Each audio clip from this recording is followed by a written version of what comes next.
Coucou tout le monde, j'espère que vous allez tous bien. Alors aujourd'hui on se retrouve pour continuer de jouer avec des gouaches. Donc je dois vous dire dès le départ que ce n'est pas un médium que j'utilise beaucoup. J'ai dû m'en servir une ou deux fois. Ce n'est pas ce que je préfère. Je vais être complètement transparente avec vous. J'ai du mal à les travailler et vous allez peut-être vous en rendre compte sur cette page. Euh, Disons que moi, je les utilise d'une façon qui n'est pas prévue pour.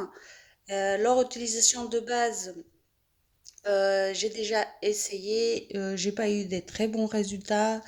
Enfin bon, vous l'aurez compris, c'est pas ce que je préfère, hein. Moi, je suis plutôt, mes préférés, c'est plutôt les encres, les poudres, les sprays, etc.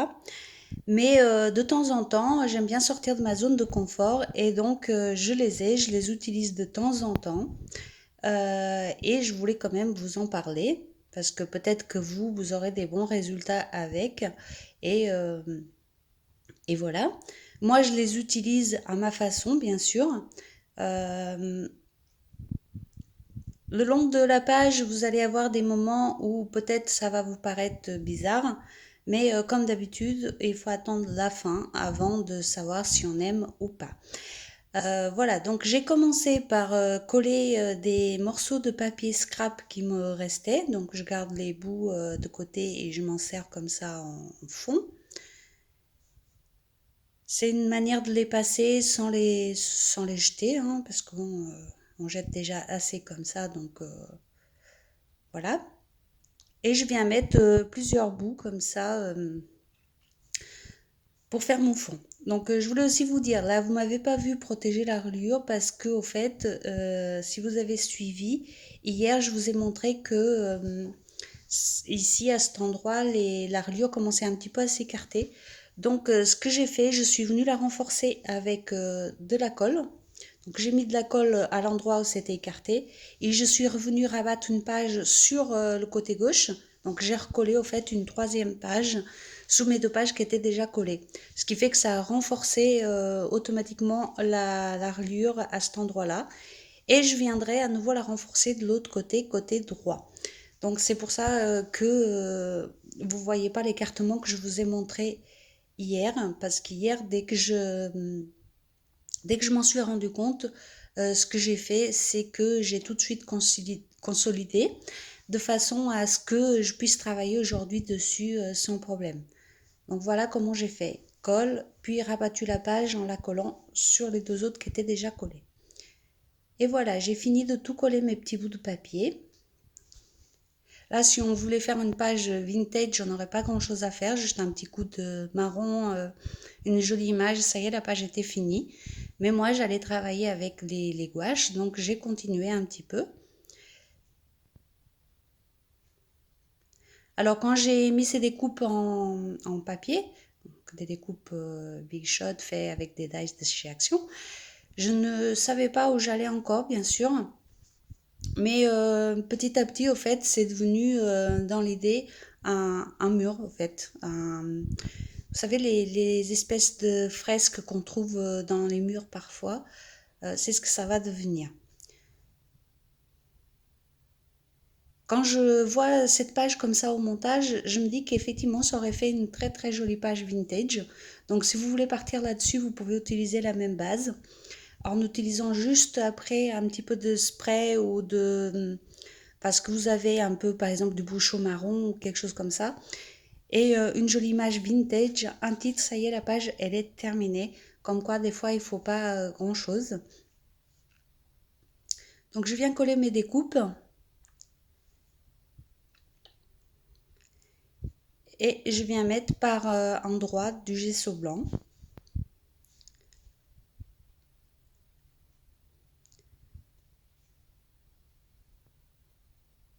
Ici ça va permettre de protéger quand même un petit peu et d'atténuer certaines parties des papiers. Je dois vous avouer que par la suite, j'ai regretté d'en avoir mis sous les découpes en papier. J'aurais dû les laisser sans gesso. Ça aurait été plus facile pour la suite. Mais bon, comme je vous dis souvent, je ne sais pas à l'avance ce que je vais faire. Donc du coup, voilà, c'est après coup que je me rends compte que j'aurais pu faire autrement. Mais c'est comme ça aussi qu'on apprend et pour la prochaine fois, je le saurai. Et c'est ça que j'aime, c'est que en fait, je teste beaucoup de choses qui me servent plus tard. Des fois, c'est une réussite, d'autres fois pas. Mais ça me sert toujours dans mes pages futures. Et c'est ça que j'aime bien aussi, tester pour pouvoir avoir des idées pour la suite, des idées de fond, des idées de comment ça va réagir. Et du coup, bah, je sais que si je refais une page comme ça, je mettrai du gesso, mais pas sur les découpes blanches, sur les découpes papier, car ça va trop les atténuer et je pense que sans, ça aurait été mieux. Donc je testerai pour le savoir la prochaine fois, enfin la prochaine fois, quand je referai une page dans ce style. Donc je suis venue mettre mon gesso, j'ai bien séché et là je vais commencer avec les gouaches. Et là je vais vous parler d'une erreur numéro 2 que je viens de faire là. Donc cette page elle est bourrée d'erreurs, je vous l'ai laissée quand même parce que voilà, c'est important aussi de voir que on fait tous des erreurs. Et la deuxième erreur, ça a été de commencer par le noir. Quand on met du noir sur une page, surtout du noir qui se réactive à l'eau comme c'est ici le cas, il vaut mieux le mettre à la fin. Donc on met déjà les couleurs claires et à la fin on vient mettre notre noir. Ce qui fait que ça évite des transferts inutiles comme vous allez voir sur cette page. Je viens de vous le dire, elle est bourrée d'erreurs du début à la fin. Alors c'est peut-être parce que je n'aime pas trop ce médium, enfin j'ai du mal à... C'est pas que j'aime pas, hein, parce que tout est intéressant dans la vie, mais je n'ai pas trop l'habitude de travailler avec, je n'ai pas trop l'habitude de voir comment il réagit, et du coup j'ai fait erreur sur cette page. Donc je voulais garder parce que c'est intéressant quand même, mais voilà, moi je le sais d'avance que elle est bourrée d'erreurs et que voilà. Après, je l'ai travaillé de façon à essayer de rattraper.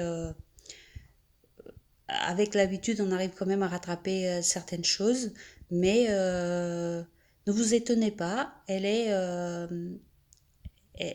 pas réglementaire. En même temps, mes pages ne sont jamais réglementaires, mais celle-ci, elle est vraiment pas top. Donc, si vous refaites une page comme ça, commencez par les couleurs claires et mettez votre noir à la fin. Vous aurez beaucoup moins de problèmes que moi j'ai eu. En plus, moi je suis dans une pièce où il n'y a pas d'eau directement, donc j'amène mes contenants d'eau au fur et à mesure. Donc mes pinceaux ne sont pas toujours bien nettoyés, enfin si, ils sont toujours bien nettoyés après, à la fin, mais pendant les créations, je les nettoie pas toujours correctement et vous allez le voir tout de suite ici que ça va pas se passer comme prévu. Donc voilà, j'aurais pu couper cette partie là, effectivement, mais je voulais être transparente avec vous et vous montrer que des fois, on n'obtient pas ce qu'on veut euh, du premier coup. Hein, c'est comme ça, vous voyez, mon pinceau n'était pas bien propre. Et surtout qu'il est venu mordre sous les parties noires, c'est pour ça que je vous dis de vous les faire à la fin. Et du coup, bah, mes fleurs, elles sont toutes cracra. Oui, oui, j'ai dit encore cracra, je sais pas pourquoi. Désolée. Et du coup, quand je me suis rendu compte que c'était vraiment sale, je suis venue enlever le maximum de couleurs avec de l'eau et un papier essuie-tout. Et je viens les refaire. Mais à nouveau, je vais mordre sur le noir. Et donc là, je laisse tomber. Je les laisse comme ça. Je remets quand même du jaune et tout, mais voilà, je me suis bien rendu compte que de toute façon, je n'obtiendrai pas le résultat que je voulais. Donc j'ai laissé comme ça et je viendrai les travailler autrement après. Donc tout ça pour vous dire que voilà, des fois on y arrive facilement, d'autres fois c'est un peu plus compliqué. Et c'est aussi selon la motivation qu'on a, selon le médium qu'on a, si on aime, si on sait le travailler bien comme il faut, ou si on découvre. Si on découvre, il faut le temps d'appréhender le médium, il faut le temps de s'habituer avec, de voir comment il réagit, et à ce moment-là, on peut travailler correctement avec les choses. Et c'est pour ça qu'il faut toujours essayer, tester, etc. parce que sinon, bah, on obtient des résultats, mais voilà, c'est pas toujours. Après, j'ai envie de vous dire, moi, la page finale, elle me plaît quand même. Je sais pas, j'aime bien quand même le résultat, ça change.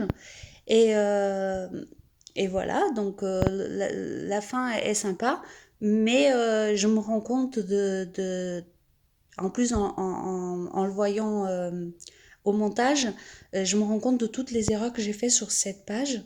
Euh, voilà, il y avait des petites erreurs que je me suis rendu compte tout de suite, mais plus je la regarde et plus je vois les erreurs que j'ai fait. Mais voilà, c'est pas grave, hein, c'est du art journal, on va pas en mourir, hein, c'est voilà. J'aurais pu très bien ne pas vous la mettre, hein, comme je vous ai dit, j'aurais pu ne pas la mettre, mais je tenais absolument à vous montrer que c'est pas toujours Jojo au fait. Mais restez quand même jusqu'à la fin, hein, ça peut être sympa de voir le résultat. Je suis en train de descendre ma propre page, vous vous rendez compte? Non, non, mais à la fin, ça va.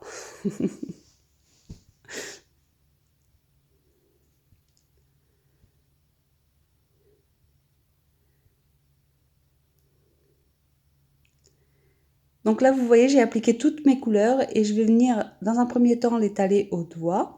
Comme d'habitude, on peut utiliser un pinceau, une éponge, ce que vous voulez, hein.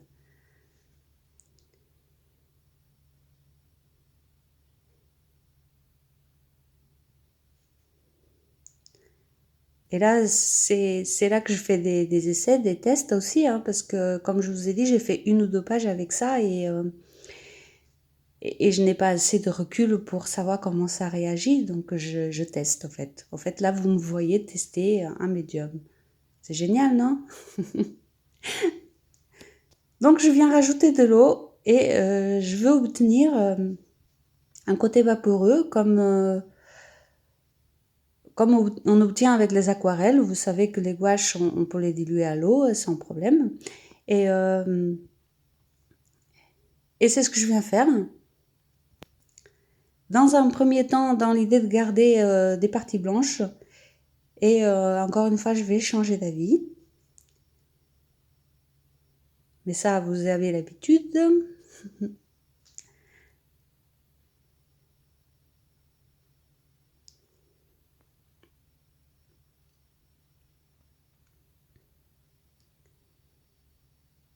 Voilà, je viens les travailler, les mélanger. Voilà. Mais toujours avec ce problème de noir qui a tendance à prendre le dessus. Si j'avais fait à la fin, ça ne serait jamais arrivé, hein. Donc, c'est un très bon enseignement pour la suite. Dans cette page, c'était pas très gênant parce que l'image que j'ai choisie au départ va bien aller sur ce côté noir. Mais bon, c'est pas top. Là, je viens reprendre avec un pinceau pour avoir des plus petites zones. Et pour pouvoir également déposer un peu plus d'eau.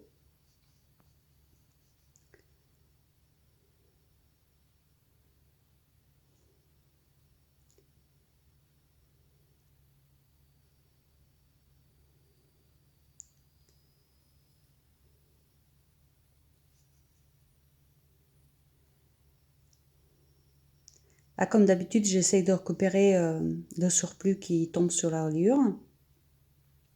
Et je viens faire couler un peu les gouaches de chaque côté. Je pense que c'est un médium qui peut être sympa une fois qu'on le maîtrise. Il faut vraiment que je m'en serve un peu plus pour arriver à le maîtriser. Et donc pour ça, je pense qu'il faut travailler 2 à 3 couleurs maximum pour avoir le temps de bien les utiliser, de bien comprendre comment ça fonctionne.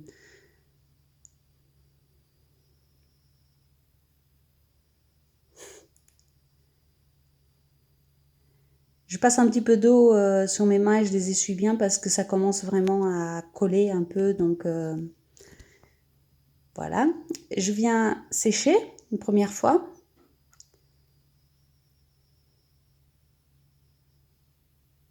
Et là, je vais venir avec un essuie-tout froissé, donner quelques effets sur les parties blanches. Donc ça veut dire que je prélève un peu de couleur là où il en restait sur la page. Et je viens mettre quelques petites taches comme ça avec l'essuie-tout sous les parties blanches. Donc c'est à ce moment-là que j'ai décidé qu'elle ne serait pas blanche mais qu'elle serait un petit peu tachetée comme ça. Pour faire comme un mur un peu tagué, un peu sale. Mais tout en gardant un petit peu de transparence en blanc. Ici, je viens essayer de remettre du gesso sur les parties en relief de la fleur, mais ça ne fonctionne pas. Donc vous voyez que j'ai vraiment laissé toutes les parties de la vidéo pour vous montrer les choses qui ont fonctionné ou pas sur cette page. On est vraiment en mode test. Et voilà. Donc là, je viens accentuer certaines parties avec un tout petit trait de gesso blanc. Ça aurait pu être de la gouache blanche. Mais là, j'ai décidé, comme il m'en restait dans la coupelle du gesso, donc je viens utiliser ce même gesso. J'aime pas gâcher mes produits. J'essaye toujours de récupérer au maximum.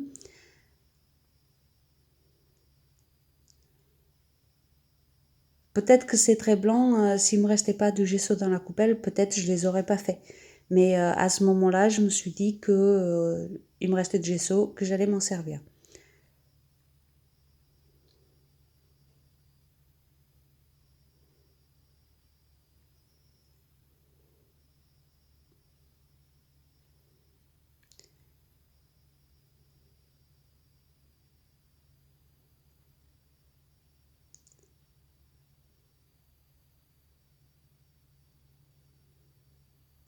Pensez à bien sécher à chaque fois.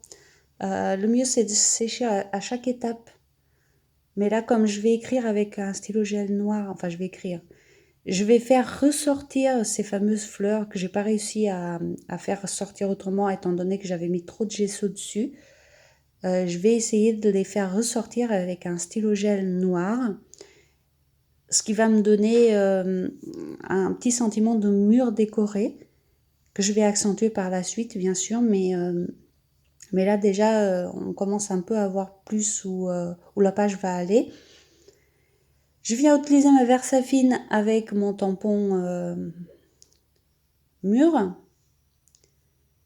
Enfin, ce tampon-là, c'est une planche de tampon que j'utilise très souvent et que vous connaissez très bien. Donc voilà, je l'utilise à droite, à gauche et je vais l'utiliser en partie seulement tout le long de la partie orange qui est au milieu.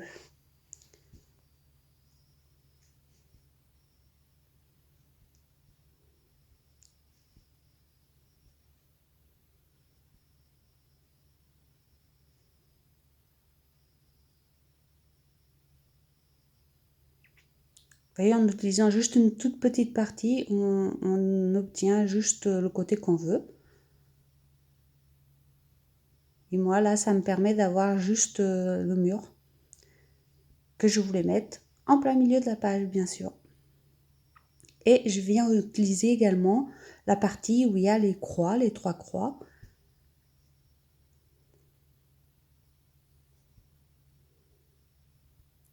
Pensez à jouer avec vos tampons de fond. Il y a plein de zones différentes sur ces tampons qui sont très intéressantes à utiliser. Là, je viens à nouveau avec mon petit tampon écriture, petite écriture.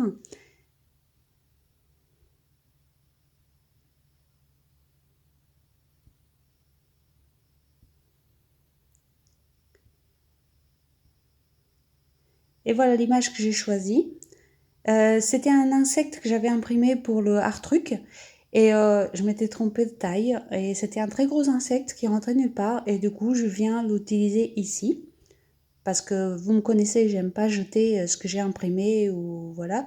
Donc du coup j'essaye toujours de les utiliser sur d'autres projets et cette fois-ci bah ça tombait bien, il était la bonne taille pour venir ici et encore il est la bonne taille parce que je l'ai coupé en deux, je l'aurais laissé entier, il aurait été beaucoup trop gros pour cette page. Donc Donc voilà, je sais pas ce que j'ai fait quand je l'ai imprimé, mais j'ai fait une erreur et je l'ai gardé quand même. J'ai réussi à l'intégrer ici. Je suis très contente de l'avoir gardé.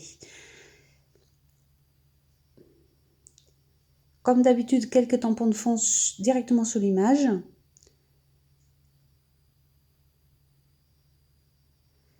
Et je viens faire une découpe papier avec un dice bien sûr pour le sentiment. Ça changeait un petit peu des étiquettes. Et, bah, c'est ce que j'avais envie à ce moment-là.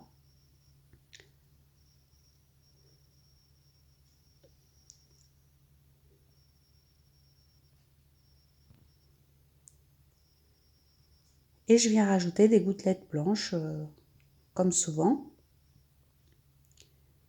Et ici, elles viennent vraiment apporter un petit peu de lumière, donc c'est pour ça que j'insiste un peu, j'en mets pas mal. Comme la page était quand même très colorée, ça atténue un petit peu. Et du coup, vous voyez, ça me fait un effet, enfin moi c'est ce que je vois, ça fait un petit effet mur avec un ciel un petit peu de chaque côté. Enfin bon, c'est ce que je vois moi. Dites-moi ce que vous voyez dans cette page. Voilà, elle est finie. Je vous souhaite une très belle journée et je vous dis à demain pour jouer avec autre chose. Bisous bisous, à demain.